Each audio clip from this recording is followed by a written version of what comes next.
Sarah stood trembling before the Leaken King's chamber doors, her veil clutched so tightly her knuckles had gone white. Inside, something massive scraped against stone, claws, perhaps, or fangs against the floor. Then came his voice, deeper than thunder, "Enter, little Omega. It's time you learn what it means to be mine." Her hand shook as she pushed open the door. The chamber was vast, all dark wood and stone that seemed to swallow the firelight. And there, standing before the hearth with his back to her, was King Aldrich. Even from behind, he was enormous, shoulders broad enough to block the flames, muscles shifting beneath his shirt like a predator ready to strike. "Close the door." She did, her heart hammering so hard she was certain he could hear it. Omegas always gave off fear like perfume, and right now she must smell like terror itself. He turned, and Sarah's breath caught. The stories hadn't done him justice. Aldrich was beautiful in the way a blade was beautiful, all sharp lines and danger. His eyes were amber, wolf-bright even in human form, and they fixed on her with an intensity that made her want to run. Dark hair fell across his forehead, and when he moved toward her, it was with the fluid grace of something that had never been prey in its life. "My bride," he said, the word carrying a hint of mockery. At last. Sarah dropped into a curtsy, grateful for the veil that hid her face. "Your Majesty. Look at me." She raised her head, though the veil still obscured her features. Through the enchanted fabric, she could see him clearly. He could see nothing but shadow. His eyes narrowed. "Interesting."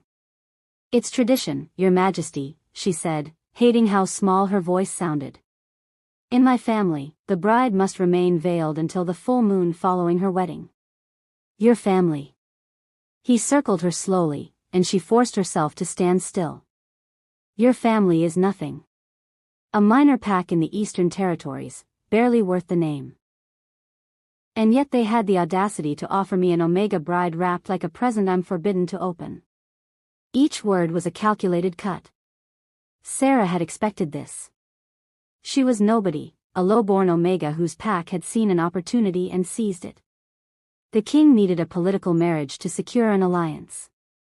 Her pack needed protection. And she needed to survive.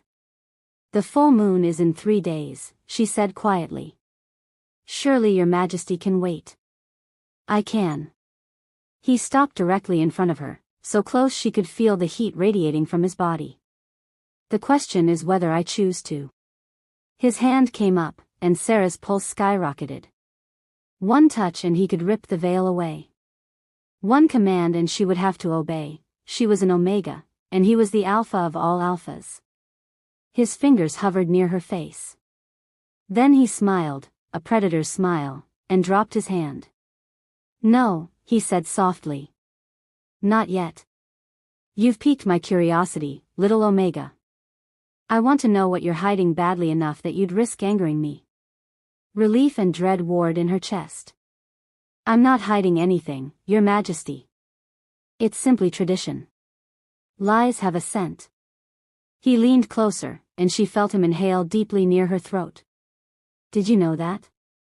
Fear, arousal, deception, all of them sing in the blood."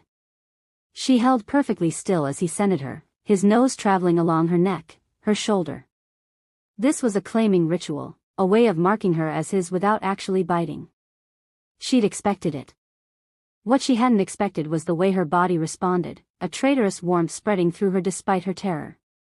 Then he froze. "What?" He inhaled again, sharper this time.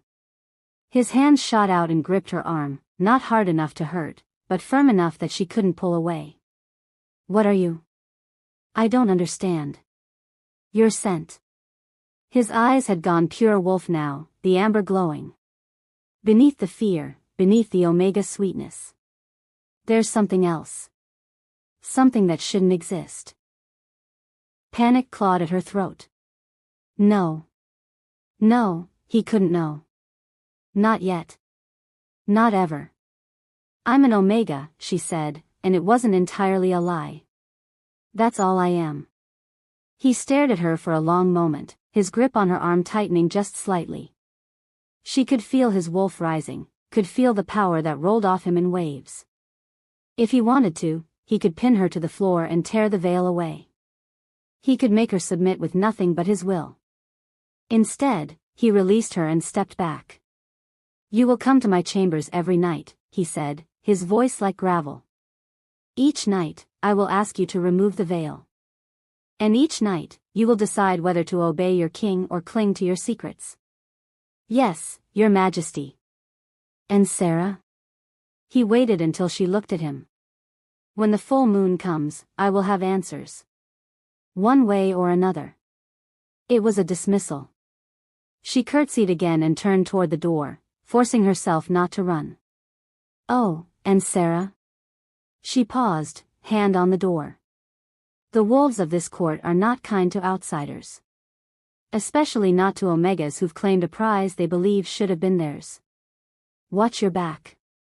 She nodded and slipped through the door, closing it behind her with trembling hands. The hallway was empty, but she could feel eyes on her. Watching. Judging. Aldrich was right, there would be others who'd wanted this match, other families with eligible daughters, other wolves who saw her as an interloper. She pressed her back against the cold stone wall and tried to breathe. 3 days. She had 3 days until the full moon, 3 days to figure out how to handle a king who was already suspicious, 3 days to navigate a court that wanted her gone. And then. She touched the veil, feeling the scars beneath it. The ones that marked her as something impossible. Something dangerous. King Aldrich thought he was dealing with a simple Omega with secrets. He thought this was about vanity or shame or some other petty concern. He had no idea what he'd really married. In the distance, a wolf howled. Then another. Soon the whole palace would know, the king's bride had arrived, veiled and mysterious. Some would be curious. Some would be angry. And some, if they knew the truth, would call for her execution. Sarah pushed away from the wall and made her way through the twisting corridors toward her assigned chambers. A servant had shown her earlier, a thin girl with downcast eyes who'd barely spoken. Even the servants knew better than to befriend the unwanted bride. Her rooms were smaller than she'd expected, not the grand suite of a queen, but something simpler. A clear message about her status. The bed was large though, covered in furs, and a fire burned in the hearth. Through the window, she could see the moon rising, not yet full but close. She locked the door and finally allowed herself to collapse onto the edge of the bed. This was madness. All of it. She should never have agreed to come here, never have let her pack's desperation become her cage. But what choice had there been? Stay and watch them all die, or come here and risk herself alone? Not much of a choice at all. She reached up and carefully removed the veil, folding it with reverent hands. The enchantment would last 3 more days, keeping her secret safe during formal events. But here, alone, she could be herself. She walked to the small mirror on the wall and stared at her reflection. Pale skin, dark eyes, and across her left cheek, the scars. 3 of them, silver white against her skin, running from temple to jaw. Marks that glowed faintly in the moonlight, marks that no Omega should bear. Because these weren't just any scars. They were alpha marks. Battle marks. And beneath her Omega scent, buried so deep that only someone like Aldrich might sense it, was the truth she'd spent 5 years hiding. Sarah wasn't just an Omega. She was something the Leakin world thought impossible, something that hadn't been seen in centuries. She was both Omega and Alpha, 2 souls in one body. A hybrid that shouldn't exist. And if King Aldrich discovered what she really was, if the court learned the truth, she wouldn't just lose her place here. She would lose her life. "He can never know what I am," she whispered to her reflection, watching the scars shimmer in the firelight. "No matter what happens. No matter what he demands. He can never know." Outside, another howl rose into the night. And in his chambers far above, King Aldrich stood at his window, staring at the moon and thinking about his mysterious bride. About her scent. About the way she'd trembled before him, submissive and yet somehow defiant. About the impossible thing he'd sensed lurking beneath her fear. He smiled, sharp and dangerous. 3 days until the full moon. 3 days to unravel his bride's secrets. He'd waited centuries for something interesting to happen in his carefully controlled kingdom. Perhaps, he thought, the veiled Omega would prove entertaining after all. Wanting to see what would happen next, subscribe to this channel to get to listen to more of our upcoming exciting stories. Click on the subscribe button now. Thank you. Chapter 2. The royal hunt was announced at dawn. Sarah woke to the sound of horns echoing through the palace, a primal call that made her wolf stir restlessly beneath her skin. She pressed a hand to her chest, willing it to settle. Control. She always had to maintain control. A servant arrived with a riding habit, deep green velvet that would have been beautiful if it weren't so clearly designed to mark her as different from the other court ladies. Their habits would be in the king's colors, midnight blue and silver. Hers announced her as the outsider. She wore it anyway, along with her veil, and made her way to the courtyard. The scene before her was chaos wrapped in pageantry. Horses stamped and snorted, their breath fogging in the cold morning air. Nobles gathered in clusters, their laughter sharp as broken glass. And everywhere, the sense of wolf, dominance displays, territorial posturing, the constant jockeying for position that came with a court full of predators. Sarah kept to the edges, watching. The little bride emerges. She turned to find a woman approaching, tall and blonde with the kind of beauty that knew its own power. Her riding habit fit like a second skin, and her smile was all teeth. Lady Morgana, the woman introduced herself without waiting for Sarah to ask. Beta of the Northern Pack. I had expected to be standing where you are, you know. I'm sorry to disappoint you. Oh, you haven't disappointed me. Morgana's eyes traveled over Sarah's veiled face with undisguised contempt. You've merely postponed the inevitable. Omegas don't last long at this court. They're too soft. Too weak. She leaned closer. Too breakable. Before Sarah could respond, another horn blast cut through the air. The crowd shifted, parting, and King Aldrich strode into the courtyard. He was dressed for the hunt in black leather and furs, and he looked every inch the predator king. His presence alone silenced the crowd. When he mounted his horse, a massive black stallion that would have challenged a lesser rider, it was with the fluid grace of someone who'd been born in the saddle. His eyes found Sarah across the courtyard, and something flickered in them. Challenge, perhaps. Or warning. Then he turned to address his court. We hunt in the old way today. For those strong enough to hold their wolf form, this is your chance to prove your worth. Excitement rippled through the nobles. The old way meant they would shift, would hunt as their wolves rather than as humans with horses and hounds.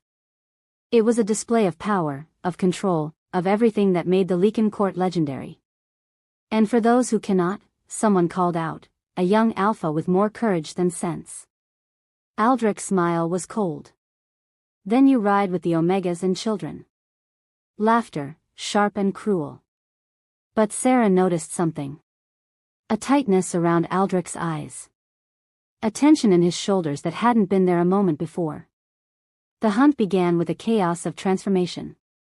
Wolves burst from human skin, nobles shedding their fine clothes for fur and fawn. The courtyard filled with howls, the sound raising every hair on Sarah's arms. She stayed human, stayed on her borrowed mare, and watched as the pack surged forward into the forest.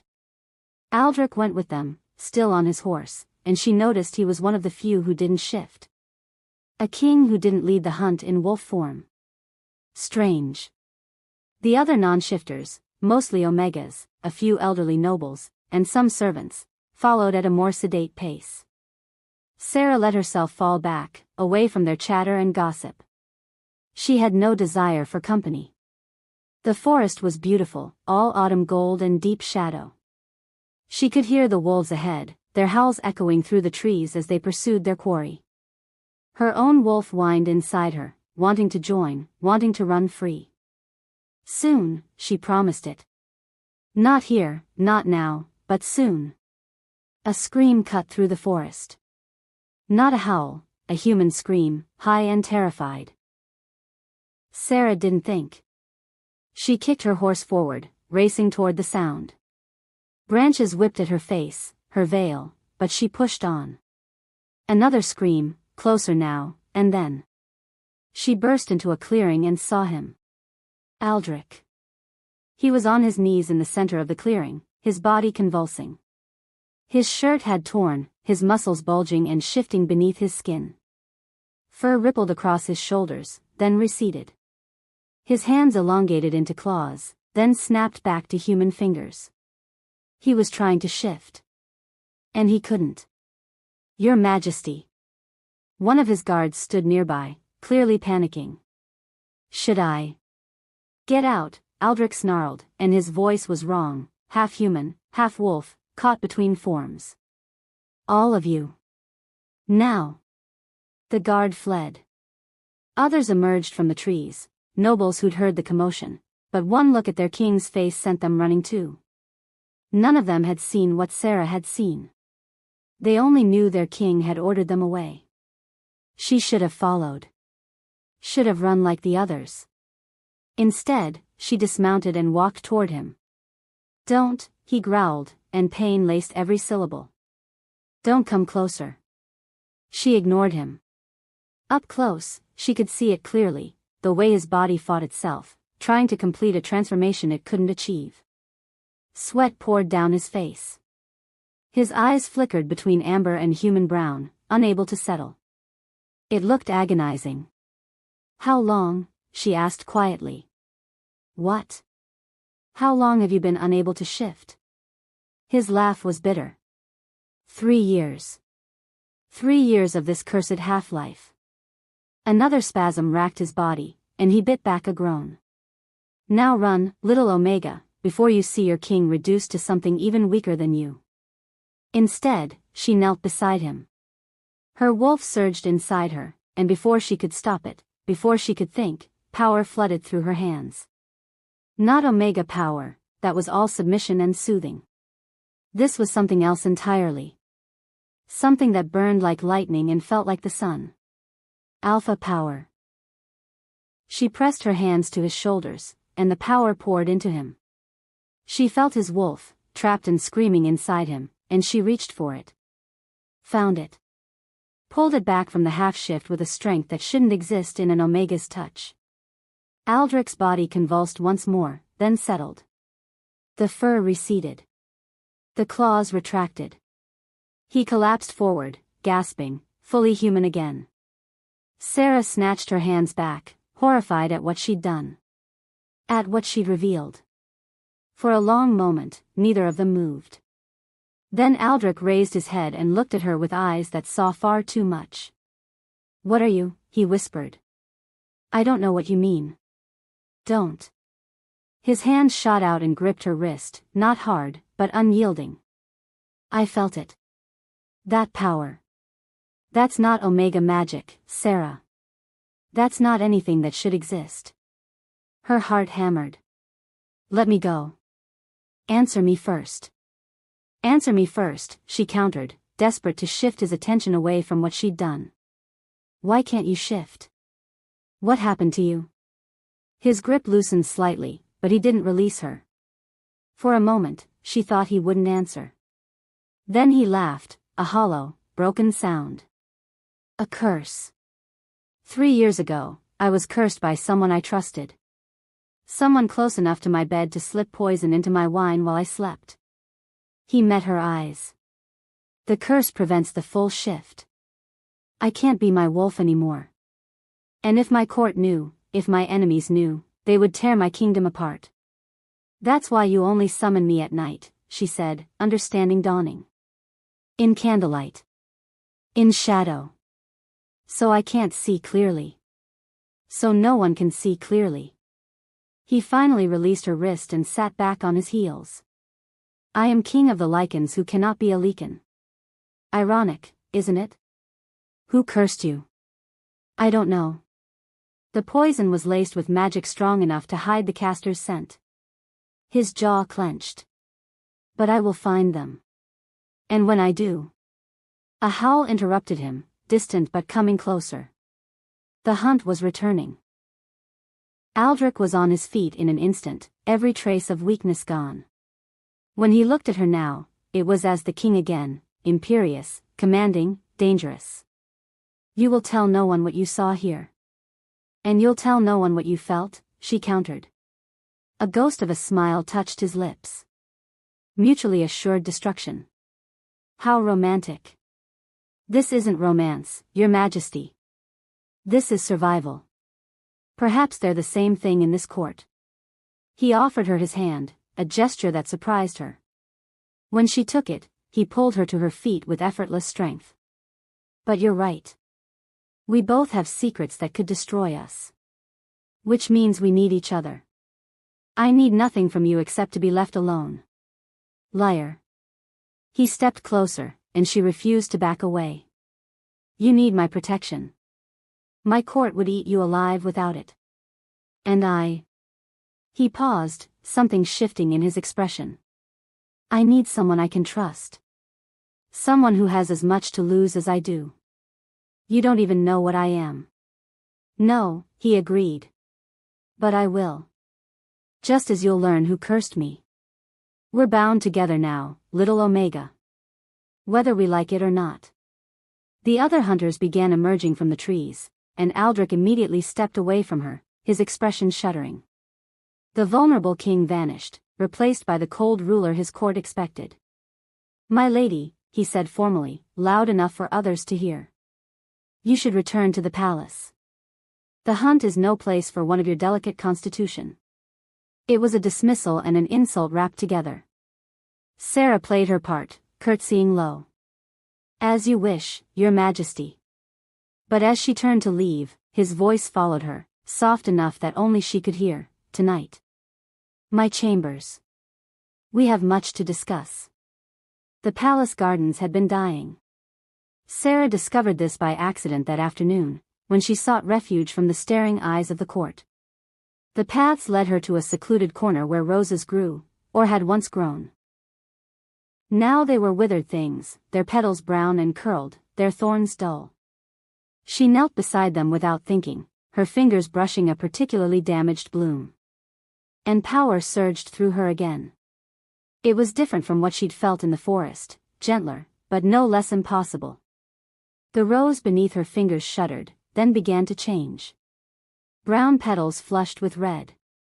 Thorns sharpened. The whole plant seemed to breathe in, drinking in whatever magic she was pouring into it.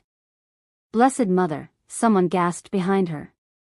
Sarah spun to find an old woman watching her, the palace herbalist, judging by the dirt under her nails and the sage bundled in her apron. The woman's eyes were wide, fixed on the now blooming rose. I didn't, Sarah started. Hush, child. The herbalist moved closer, her weathered face sharp with intelligence. The walls have ears in this place. She glanced around, then leaned in. But they also have prophecies. Old ones. About wolves who are both and neither, who can heal and destroy with a touch. I don't know what you're talking about. The herbalist's look was pitying. You will, my lady. Sooner than you think. She pressed something into Sarah's hand, a small pouch that smelled of lavender and something darker. Keep this with you. It will mask your scent when the power rises. And it will rise, child. More and more, until you can't control it anymore. Why are you helping me? Because I remember the old stories. And because someone needs to survive what's coming. The herbalist straightened, her voice becoming louder, formal. I hope the garden pleases you, my lady. I'll have fresh roses sent to your chambers this evening. She left before Sarah could respond, her warning hanging in the air like smoke. That night, Sarah stood once more before Aldrich's chamber doors. This time, she didn't wait for his invitation. She pushed them open and walked in. He was by the fire, stripped to his shirt and breeches, looking more human than she'd ever seen him. More vulnerable. When he turned to her, surprise flickered across his face before he schooled it away. Bold, he said. I like it. We need to talk. About how you healed me in the forest. About what you are. He poured himself wine, offered her none. I've been thinking about nothing else all day. I want to know about the curse. Everything you know. Why? She met his eyes through her veil. Because I think whoever cursed you is the reason I'm here. The reason an Omega bride was suddenly so important to your political alliance. That got his attention. He set down his wine, his full focus on her now. Explain. The herbalist in your garden. She recognized what I am, or at least, she knows the stories. She said there are prophecies about wolves like me. Sarah pulled out a folded paper from her pocket, something she'd found tucked into the pouch the herbalist had given her. And she gave me this. She handed it to Aldrich. He unfolded it, his expression growing darker with each line he read. Where did you get this? The herbalist. What does it say? It's a fragment of a letter. Old, at least 3 years. His jaw clenched. It's addressed to someone called the architect. It talks about preparing a vessel, about bringing an Omega to the palace who carries the dual nature. About using her power to complete what the curse started. Ice flooded Sarah's veins. Complete what? Aldrich looked up at her, and in his eyes she saw the same fear that was crawling up her spine. To destroy me completely. And possibly to destroy you in the process. The fire crackled in the silence that followed. Somewhere in the palace, a wolf howled, a lonely, haunting sound. Sarah touched her veil, feeling the scars beneath it. The scars that marked her as impossible. Someone brought me here as a weapon, she whispered. Yes. Aldrich moved toward her, slow and predatory, but there was something else in his gaze now. Something almost like respect. Which means we have a choice, little Omega. We can destroy each other, as whoever cursed us intended. Or we can work together to destroy them first. He stopped directly in front of her, so close she could feel the heat of him. So tell me, he said softly. Do you want to be their weapon? Or mine? Outside, thunder rumbled. The full moon was tomorrow night. And Sarah realized, with a clarity that stole her breath, that everything was about to change. Neither, she said. I want to be my own. Aldrich smiled, a real smile this time, sharp and wild and dangerous. Then let's show them what happens when their weapons refuse to break. Wanting to see what would happen next, subscribe to this channel to get to listen to more of our upcoming exciting stories. Click on the subscribe button now. Thank you. Chapter 3. The royal seer arrived at dawn like a harbinger of doom. Sarah woke to shouting in the corridors, the kind of controlled chaos that spoke of something momentous happening. She threw on a robe and opened her door to find servants running past, their faces pale with fear or excitement, she couldn't tell which. What's happening? She asked a young maid who'd slowed near her door. The girl's eyes went wide. The seer, my lady. She's come out of her tower. She hasn't left it in 5 years, not since she predicted the kings. The girl caught herself, glancing around nervously. She's called for a court assembly. Everyone must attend. Sarah's stomach dropped. Nothing good ever came from seers. She dressed quickly, her hands shaking as she fixed her veil in place. The enchantment would hold for a few more hours, until sunset, when the full moon rose. After that, she would have no choice but to reveal her face. Unless the seer's vision killed her first. The throne room was packed. Nobles crushed together, their usual careful hierarchy abandoned in favor of getting close enough to witness whatever was about to unfold. The air stank of wolf, too many predators in too small a space, all of them on edge. Aldrich sat on his throne, looking every inch the bored monarch, but Sarah had learned to read the tension in his shoulders. He was worried. Lady Morgana stood near the front, her blonde hair perfectly coiffed, her smile sharp. When she caught Sarah's eye, she mouthed something that looked like goodbye. Then the doors at the far end of the hall groaned open, and silence fell like a blade. The seer was ancient. That was Sarah's first thought. The woman who shuffled into the throne room looked as though she'd been carved from weathered stone, her face a map of wrinkles, her hair white as winter snow.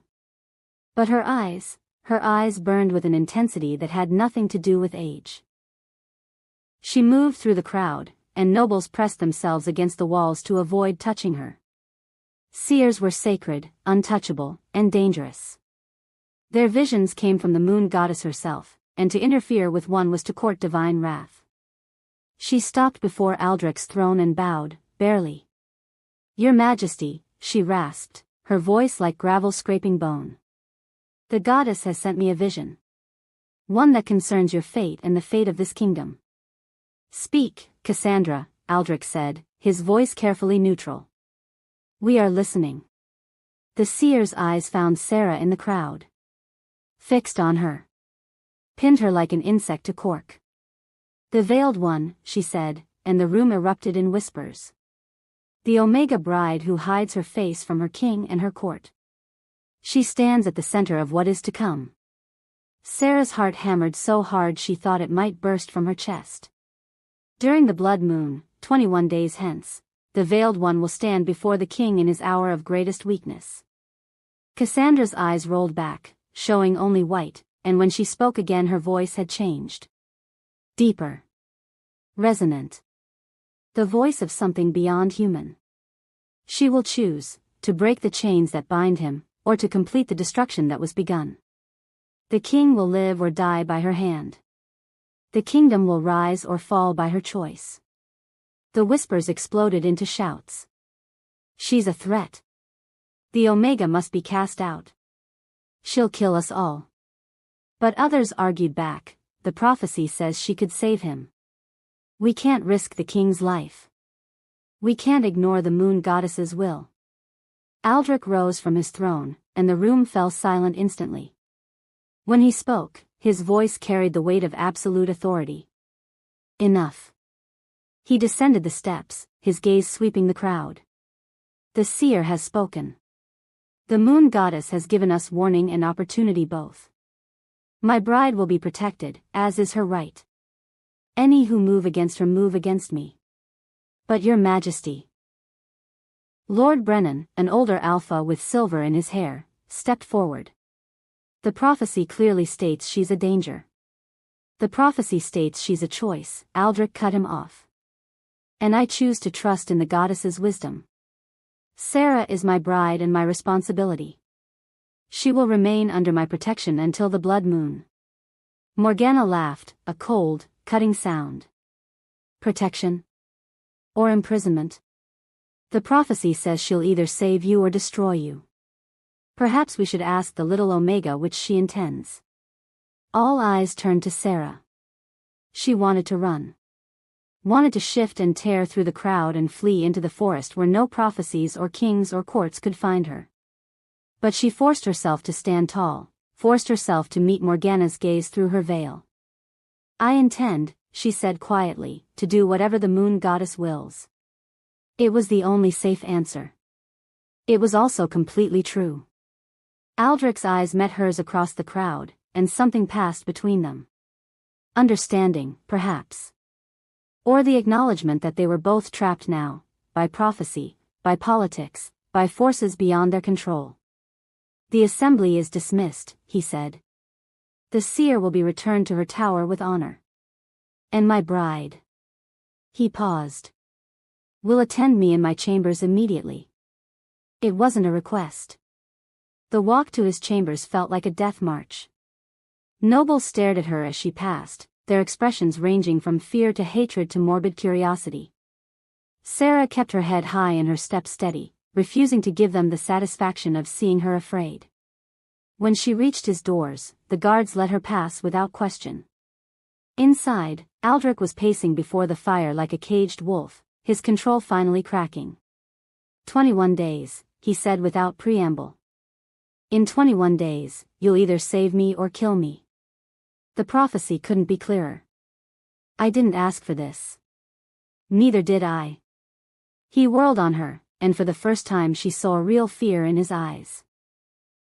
Not the controlled concern of a king, but the raw terror of a man facing his mortality. Do you know what a blood moon means? It amplifies everything: power, magic, curses.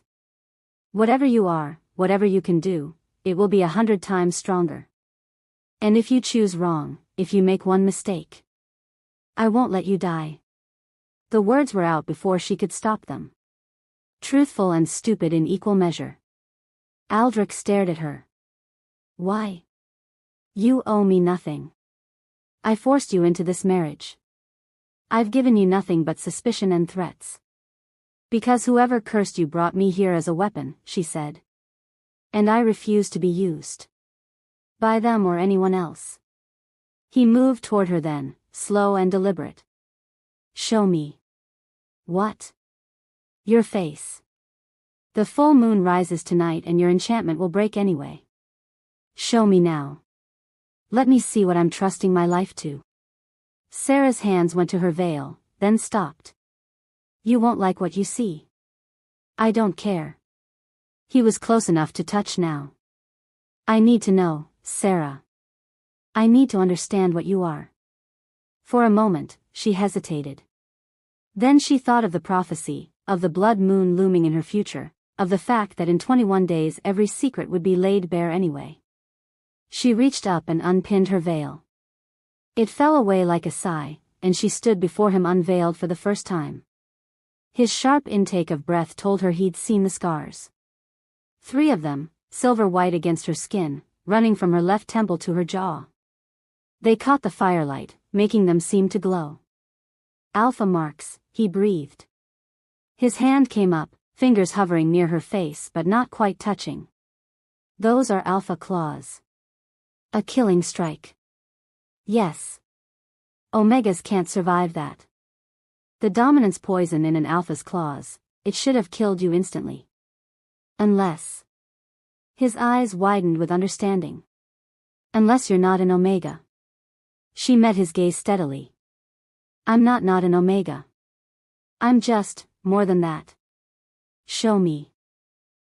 It was a command now, backed by his alpha authority. A command she should obey. Instead, her wolf rose inside her, not the submissive omega creature the court expected, but something wild and fierce and powerful. Her eyes must have changed because Aldrich took a step back, shock written across his face. Impossible, he whispered. That's what my father said. The words tasted like ash. Right before he tried to kill me. Your father did this? Aldrich's hand finally made contact, his fingers ghosting over the scars with surprising gentleness. Your own father marked you for death? I was 15 when my powers emerged. One moment I was a normal omega, the next. She closed her eyes, remembering. The next, I could feel everything. Every pack bond, every hierarchy, every thread of power that connected our pack.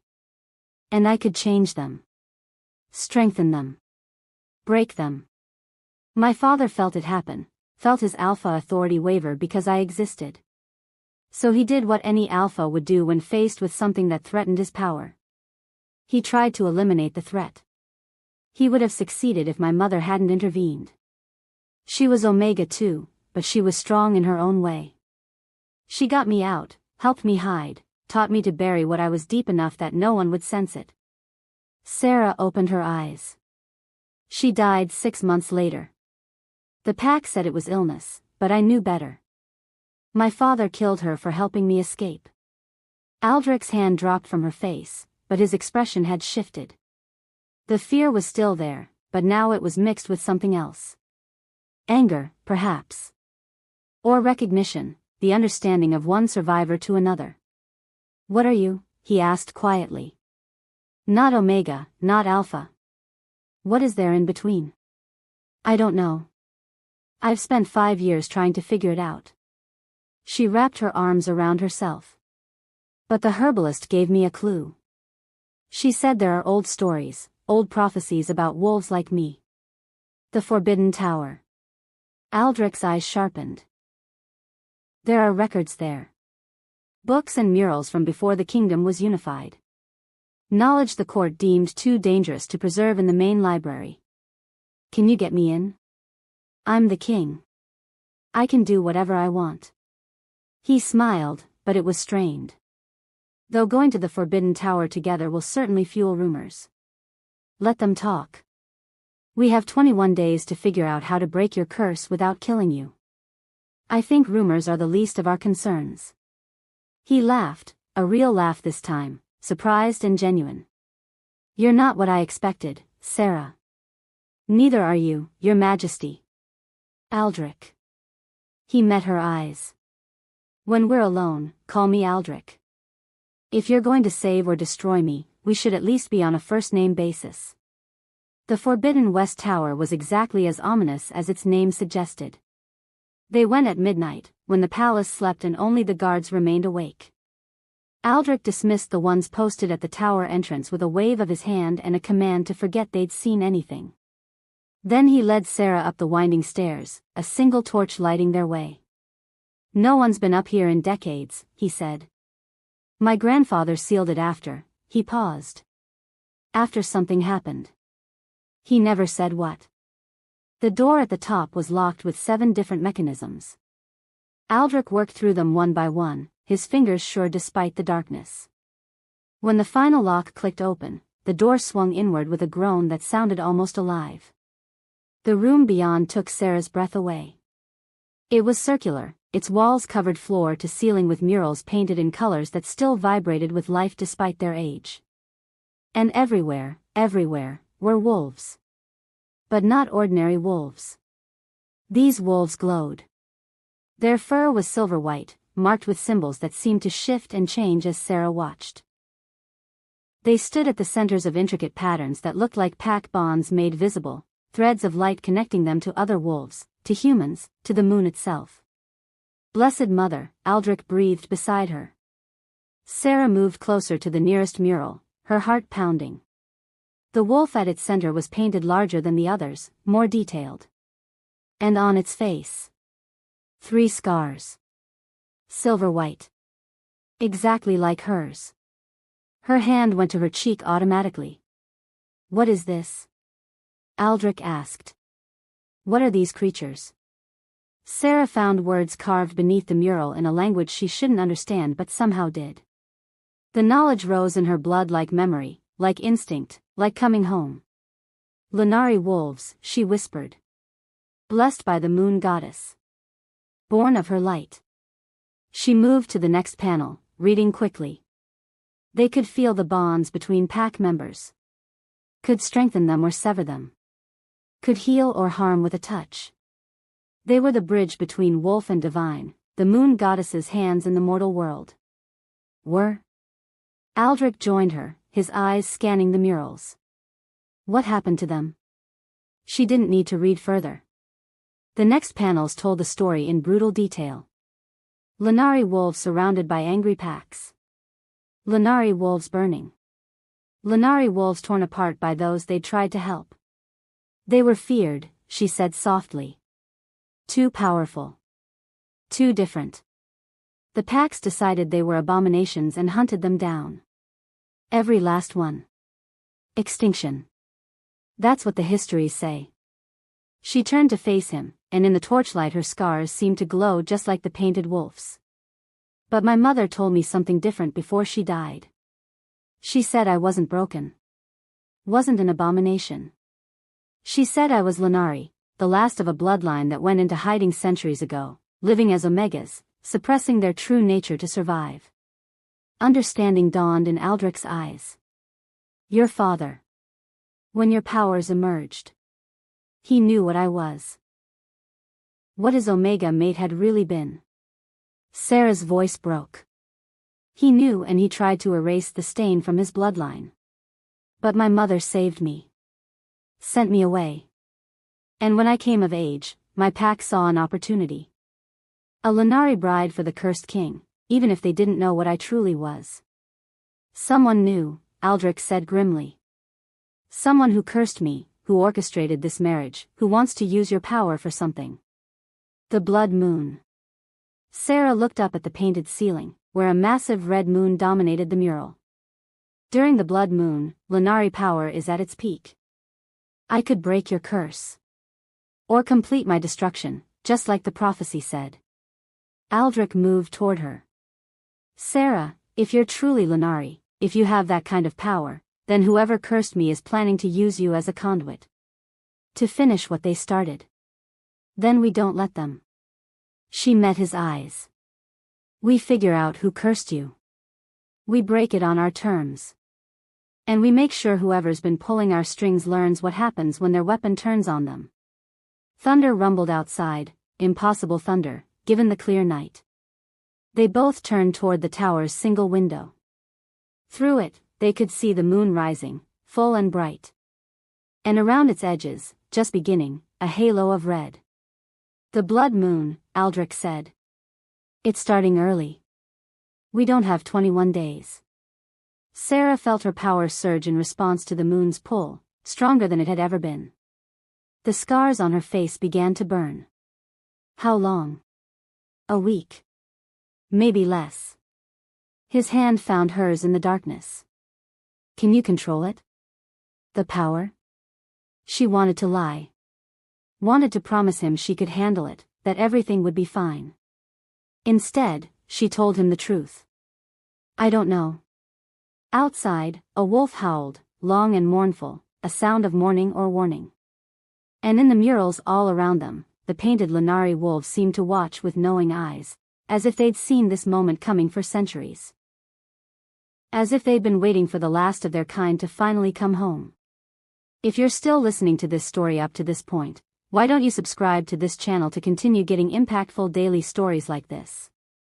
We would be most grateful if you can do that to help boost this video to reach everyone. Thank you. Chapter 4. The attack came 3 nights later, under a moon that bled red at its edges. Sarah woke to the sound of steel on steel and screaming. She bolted upright in her bed, her wolf already surging inside her, sensing danger. Through her window, she could see fires burning in the courtyard below. Too many fires, too much chaos. This wasn't a raid. This was war. She threw on a robe and ran for the door, but it burst open before she reached it. Aldrich stood there, already dressed for battle in leather and steel, his sword drawn and bloody. We're under attack, he said without preamble. Victor's turned. He's leading half the palace guard in a coup. Victor. Aldrich's general. His most trusted friend. The man who'd commanded his armies for 15 years. How? I don't know. But he's demanding you be brought to the throne room. You specifically. Aldrich's eyes met hers, hard and determined. So we're going to do exactly that, but on our terms. That's a trap. I know. He smiled, sharp and dangerous. Which is why we're going to spring it. Come on.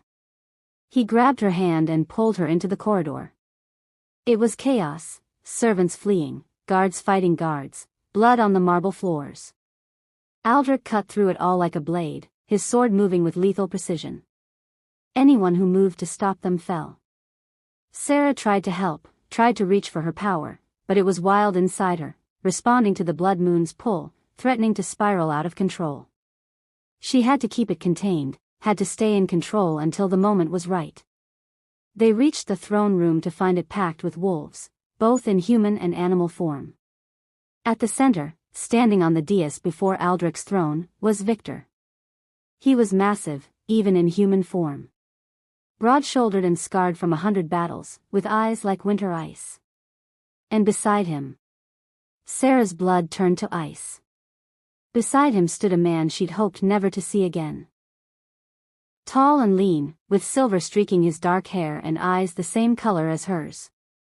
Eyes that found her across the crowded room and lit with triumph. Uncle Marcus, she breathed. You know him? Aldrich's grip on her hand tightened. He's my father's brother. He's been hunting me since I was 15. Her voice shook. He's the one who told my father what I was. Who convinced him I needed to die. Well, Victor called out, his voice carrying over the crowd. The veiled bride finally shows herself. And accompanied by her cursed king, how convenient. Aldrich stepped forward, pulling Sarah slightly behind him. Victor. You were my brother in all but blood. Tell me why I shouldn't cut you down where you stand. Because I hold your life in my hands, old friend.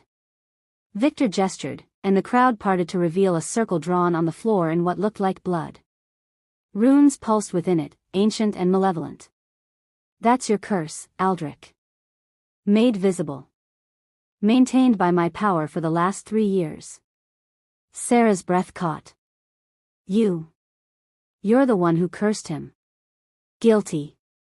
Victor's smile was cold. Though I had help. Marcus here provided the poison, a special recipe that's been in his family for generations. Designed specifically to kill Lanari wolves. We just had to modify it slightly to trap a king instead. But why? Aldrich's voice was raw.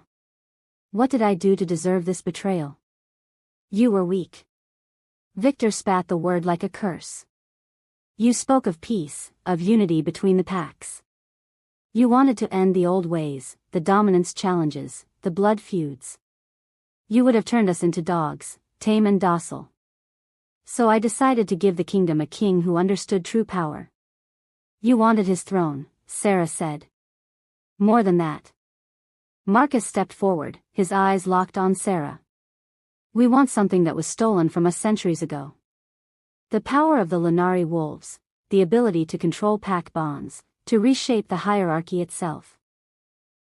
With that power, Victor won't just be king of the Lycans. He'll be king of all wolves everywhere. Supreme Alpha. Unchallengeable. And you need me for that, Sarah said, understanding dawning like horror. That's why you orchestrated this marriage. Why you needed me brought to the palace. Very good, niece. Marcus's smile made her skin crawl. Your blood is the key. Lanari blood, freely given during the blood moon, mixed with the heart of a cursed king. The ritual will transfer all pack bonds to Victor, and kill you in the process. 2 birds, 1 stone. I get my revenge for the stain you put on our family name, and Victor gets his throne. You sick bastard, Aldrich snarled. He moved to attack, but Victor raised his hand and the curse circle flared. Aldrich collapsed with a scream, his body convulsing as the curse suddenly amplified. Aldrich. Sarah caught him as he fell, her power surging in response to his pain. Through her hands she could feel it, the curse ravaging him, trying to complete the shift that it would never allow him to finish. It was tearing him apart from the inside. Stop it, she screamed at Victor. You're killing him. That's rather the point. Victor descended from the dais, his sword drawn. Now. You have a choice, little Lanari. Come with us willingly, let us take your blood and use it for the ritual, or watch your king die slowly and painfully while we take it anyway. Around them, the court watched in horror. Sarah could see Morgana near the back, her face pale with shock. Lady Cassandra stood beside her, the old seer's eyes burning with fury. Others looked conflicted, some loyal to Aldrich, some already calculating how to curry favor with the new regime. In her arms, Aldrich convulsed again. Blood trickled from his nose, his ears. The curse was killing him. She had seconds to decide. Sarah, Aldrich gasped, his hand gripping her arm with desperate strength. Don't. Let me die. Don't give them what they want. But she'd already made her choice. She'd made it in the forest when she'd healed him. Made it in the tower when she'd learned what she was. Made it every time she'd looked at him and seen not just a king, but a man trying desperately to save his people despite his own curse. She'd fallen in love with him. Somehow, impossibly, in the space of a week. And she would not let him die. I'm sorry, she whispered. Then she reached for her veil, the enchanted one that had finally dissolved, and let her power free. It erupted from her like a star going nova. Silver light blazed through the throne room, so bright that wolves covered their eyes and howled. Sarah stood, pulling Aldrich up with her, and her scars burned like lightning across her face. Her eyes filled with silver fire, the mark of the Lunari at full power. "You want my blood?" she said, and her voice resonated with something beyond human. "Come and take it." Victor lunged, but she was faster. She touched his chest and poured power into him, not to heal, but to break. She felt his connection to the cursed circle and severed it like a thread, the runes on the floor shattering. Marcus was moving too, a knife in his hand, the same knife her father had used, probably, the blade designed to kill Lunari wolves. He slashed at her and she didn't dodge. The blade bit into her arm, drawing blood that gleamed silver in the light. The moment it touched air, she understood. The curse wasn't just designed to trap Aldrich. It was designed to be transferred to a Lunari wolf on contact with their blood. That's what the ritual was really about, using her blood to complete the curse's true purpose. To kill the last Lunari. And her uncle had just activated it. She felt the curse slam into her like a physical blow. It rushed through her veins, black and vicious and hungry. The same curse that had been slowly destroying Aldrich for 3 years hit her all at once. But she didn't try to fight it. Instead, she reached for Aldrich with her other hand and pulled the curse from him, drew it into herself, absorbed every last trace of the poison that had been ravaging his body. "No!" Victor's roar echoed through the chamber. "What have you done?" What she'd done was save him. Aldrich gasped as the curse left his body, as 3 years of poison finally released its hold. She felt his wolf surge inside him, not the broken, trapped thing it had been, but whole and powerful and free. Then the curse took hold of her completely and she screamed. It was agony. Liquid fire in her veins, claws tearing at her from the inside. The curse had been designed to prevent a wolf from shifting, but Lunari wolves didn't shift like normal wolves. They were something in between, something other. The curse didn't know what to do with her. So it tried to destroy her entirely. She collapsed, her body convulsing. Through the haze of pain she saw Aldrich, saw him look down at his hands in wonder, saw understanding and horror dawn across his face. "Sarah," he breathed. Then louder, anguished, "Sarah." His body began to shift. It was beautiful. 3 years he'd been denied this, 3 years of being trapped in his human form.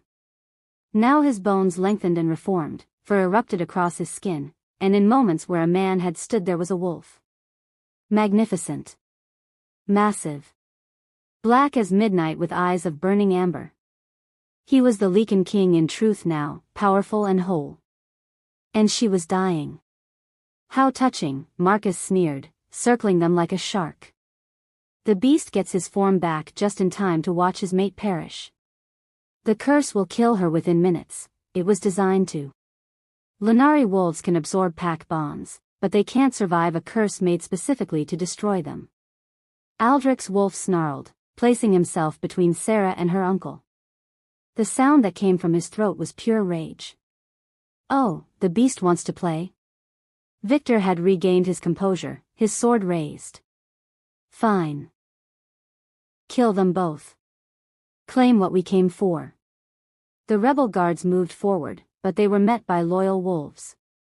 The throne room erupted into chaos, wolves fighting wolves, blood on marble, the sound of snapping jaws and screaming. Through it all, Sarah writhed on the floor, the curse eating her alive from the inside. She could feel her Lunari powers trying to fight it, trying to break it down and absorb it the way they absorbed pack bonds. But it was too much, too fast, too specifically designed to kill what she was. She was going to die. And worse, she could feel the curse trying to spread. Trying to use her as a conduit to poison every pack bond in the kingdom. If she died with it inside her, it would destroy everything Aldrich had built. Unless... Through the pain, through the agony threatening to tear her apart, an idea formed. Lunari wolves were bridges.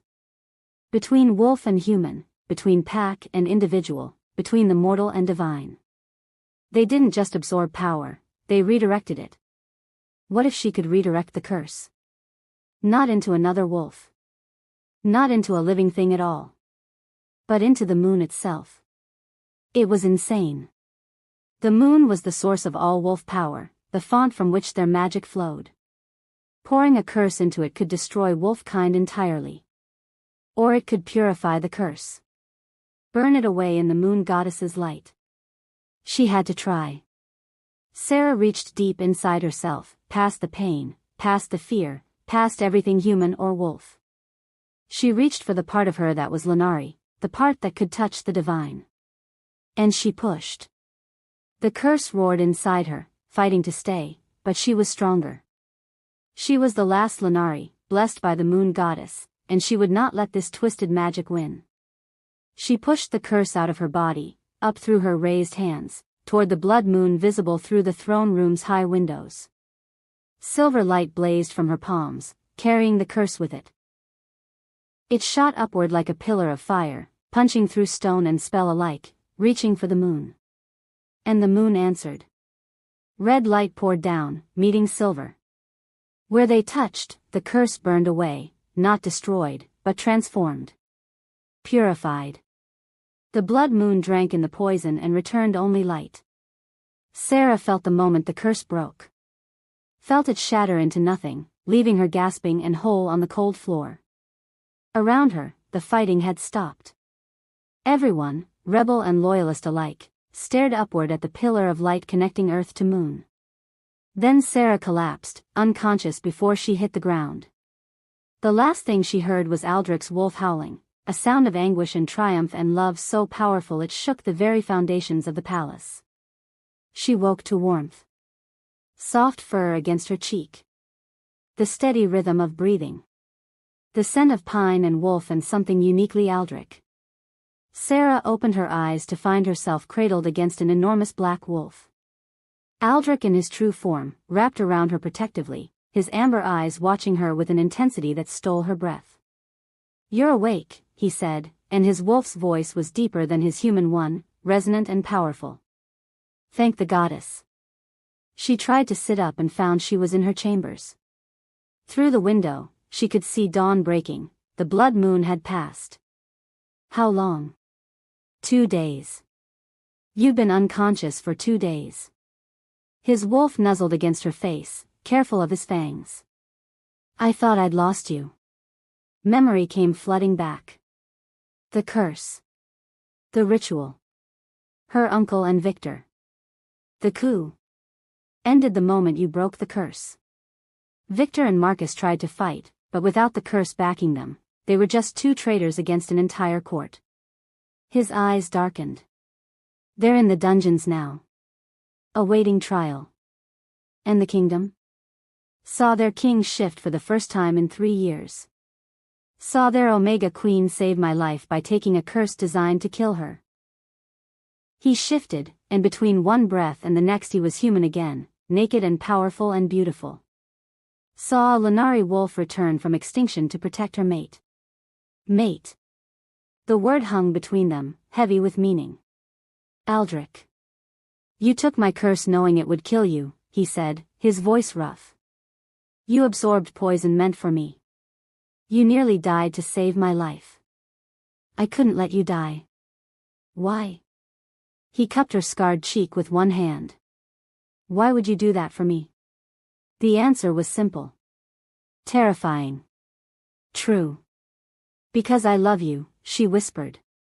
Because somewhere between your suspicion and my secrets, between prophecies and curses, I fell in love with you.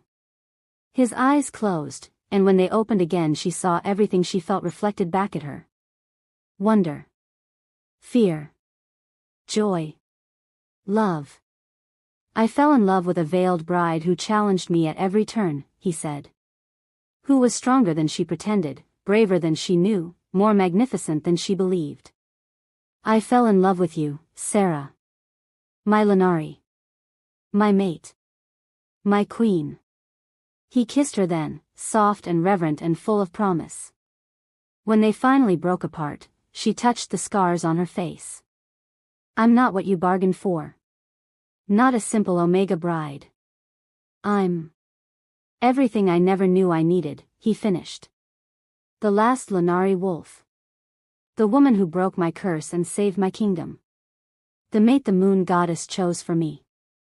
Outside, wolves were howling, not in mourning or warning, but in celebration. The king had returned to his full power. The coup had failed. The kingdom had survived. And in the growing dawn, Sarah let herself believe that maybe, just maybe, she had survived too. Not just survived. Thrived. She was Lenari. She was loved. She was home. And when Aldrich pulled her close and shifted back into his wolf form so she could curl against his warmth, she finally let herself rest. The blood moon had passed. The curse was broken. Her uncle was captured. But this, she knew, was only the beginning of their story. If you're still listening to this story up to this point, why don't you subscribe to this channel to continue getting impactful daily stories like this? We would be most grateful if you can do that to help boost this video to reach everyone. Thank you. Chapter 5. Sarah had been awake for less than an hour when she realized she was still dying. The curse might be broken, shattered into light and moonfire, but its poison lingered in her blood like an echo. She could feel it, a creeping cold that spread through her veins, numbing her fingers, slowing her heart. She hadn't told Aldrich. Couldn't bear to see the hope in his eyes turn to despair again. But he knew anyway. How long? He asked quietly, still in his human form, sitting on the edge of her bed. I don't know. Days, maybe. A week if I'm lucky. She tried to smile. Long enough to see your traitors executed, at least. No. The word came out hard, absolute. No, you're not dying. Not after everything. Not after, his voice broke. I won't allow it. It's not up to you, Aldrich. Then I'll make it up to me. He stood abruptly, pacing like the caged wolf he'd been for so long. There has to be a way. Some magic, some ritual. There isn't. She said it gently, though it tore at her heart. The curse was designed to kill Lenari wolves. I broke it, but the damage was done. My body can't heal from what it did to me. He stopped pacing and turned to face her, and the naked fear in his eyes nearly undid her. The mate bond, he said suddenly. What? A true mate bond. Not the political marriage we agreed to, a real bond. Soul to soul, wolf to wolf. He moved back to the bed, kneeling beside it so they were eye level. It hasn't been done in centuries. Most wolves don't even believe it's real anymore. But the old texts speak of it, a bond so complete that mates share everything. Life force. Power. Even death. Aldrich, that's a legend. So are Lenari wolves, he countered. So are curses that prevent shifting. So are omegas who can heal with a touch and redirect magic to the moon itself.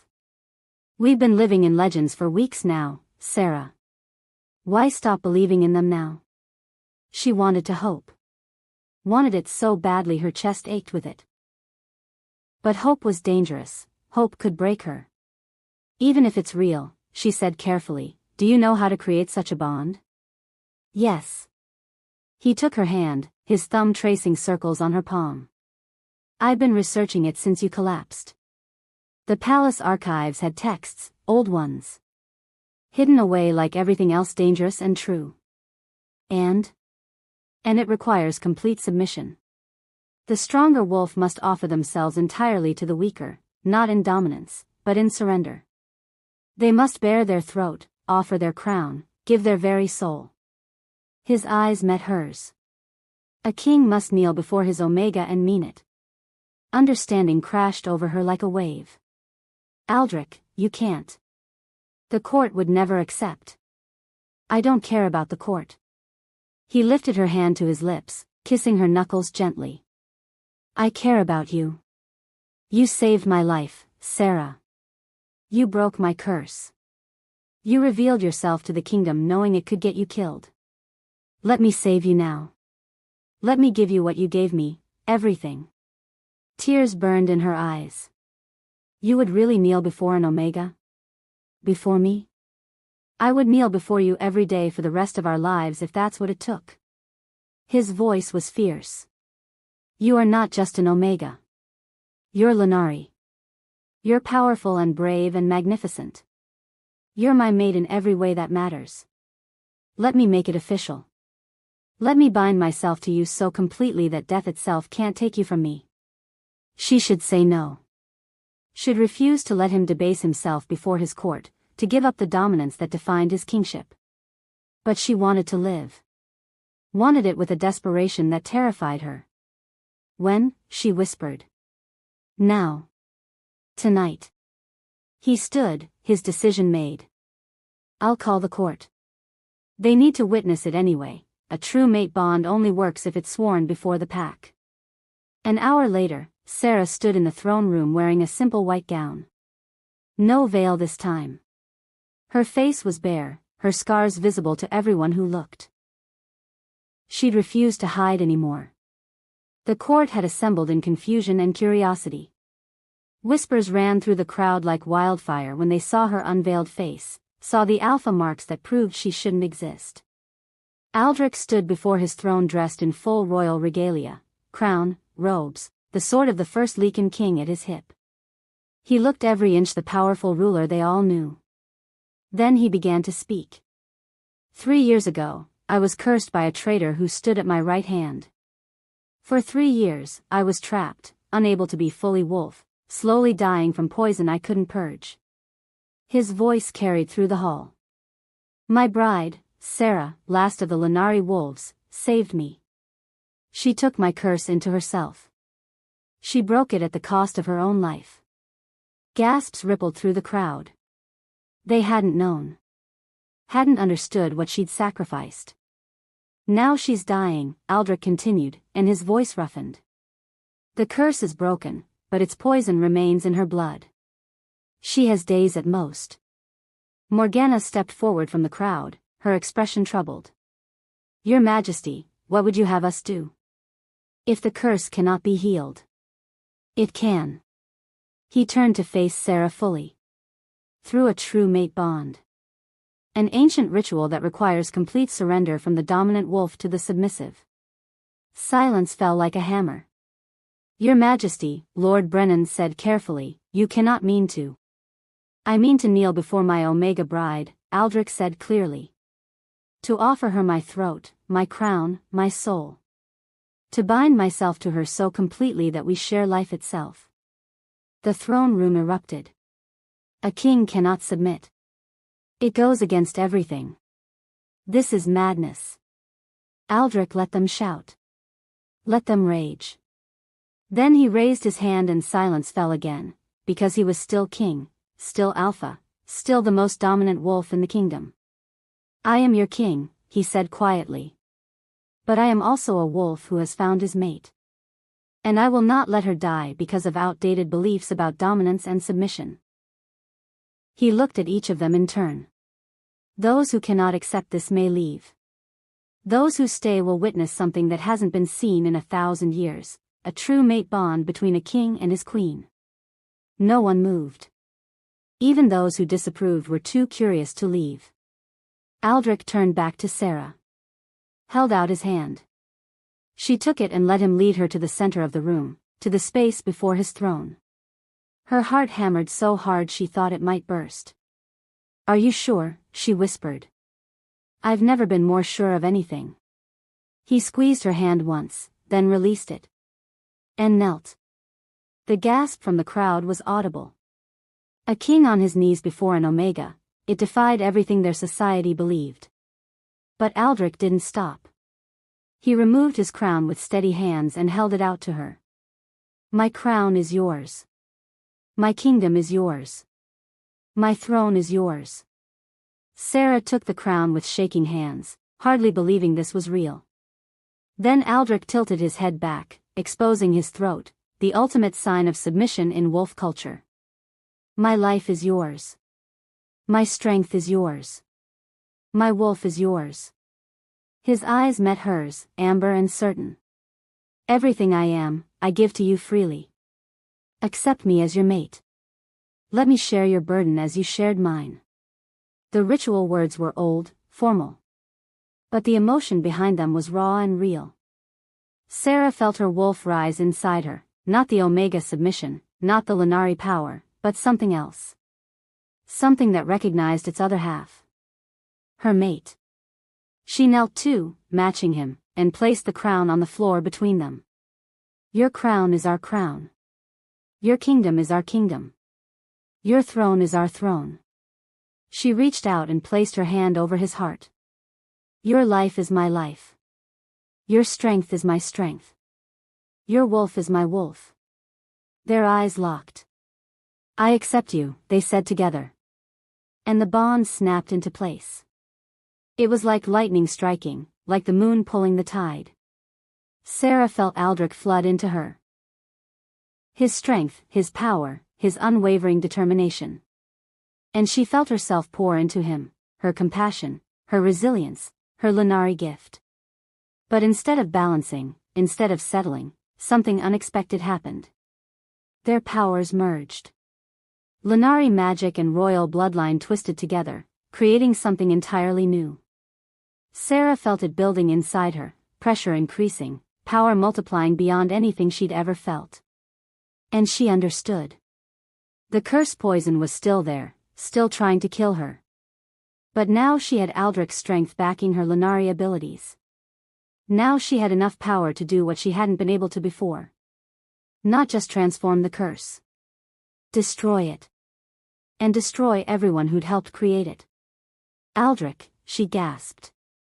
Something's happening. I feel it. His hand covered hers on his chest. Let it happen. I've got you. The power detonated. Silver and gold light exploded from their joined hands, a shockwave of pure energy that tore through the throne room. It didn't touch the loyal wolves, they felt only warmth, only the blessing of the moon goddess passing over them. But the traitors screamed. Every conspirator who'd helped Victor and Marcus, every wolf who'd planned to benefit from the coup, every servant who'd poisoned food or spread lies, they all burned. The light found them unerringly, pulled by the curse poison that still connected them to their crime.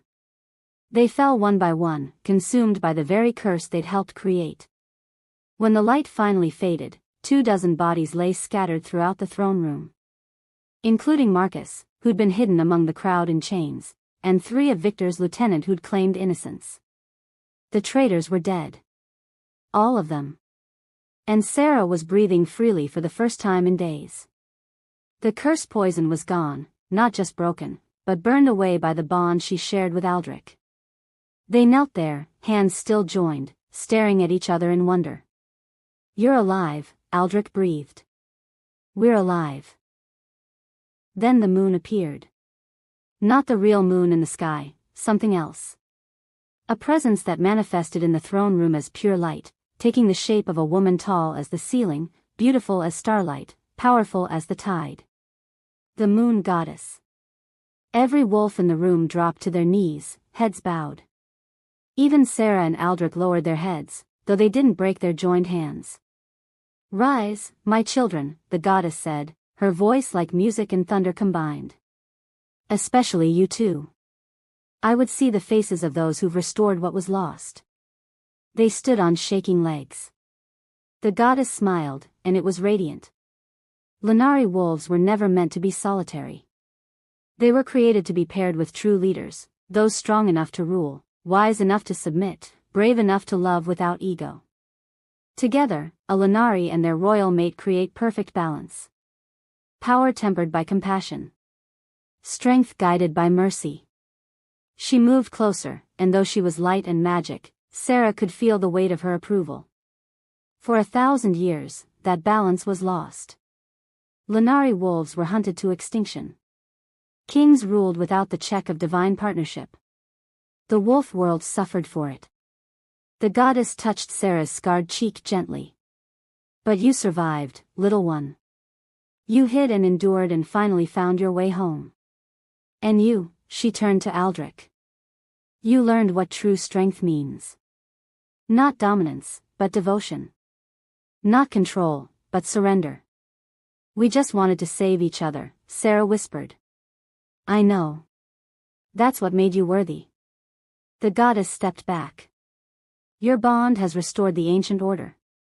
From this day forward, let all wolves remember, true power lies not in dominance alone, but in partnership. In the balance between strength and compassion, Alpha and Omega, King and Lanari. She began to fade, her light dimming. Rule well, my children.